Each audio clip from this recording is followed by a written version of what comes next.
We thank God that Deuteronomy chapter 8 verse 18 says, you will remember the Lord your God, for it is he that gives you power to get wealth.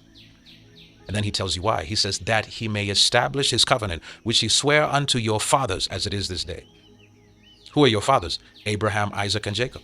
God swore that he would bless his people and he would bless Abraham and his seed, and that through Abraham all the nations of the world will be blessed. Well, the primary blessing was salvation, which Yeshua secured on our behalf through the bloodline of Abraham, Isaac, and Jacob, and through the tribe of Judah.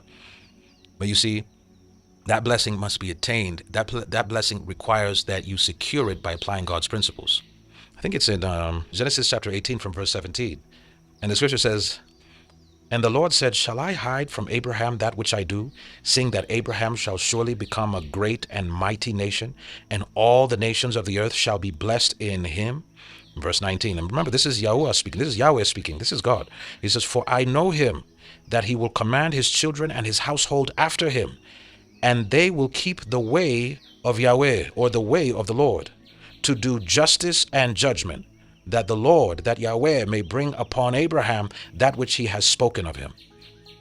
So you see the way that the blessing that God placed upon Abraham's life was to be released by applying the principle. And what is the principle that he required? He said by doing justice. He said they will keep the way of the Lord to do justice and judgment, that the Lord may bring upon Abraham that which he has spoken of him. So as soon as the way we access this blessing of Abraham is through Christ. As soon as you receive Christ, right? In Galatians chapter 3, verse 29, it says, if ye be Christ, then are you Abraham's seed and heirs according to the promise. So you become an heir as soon as you receive Yeshua. As soon as you believe on him, and as soon as you became born again, you receive the blessing of Abraham. But how do you deploy it?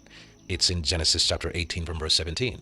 He says he will do justice. He will keep the way of the Lord to do justice and judgment, that the Lord may bring upon Abraham that which he has promised of him.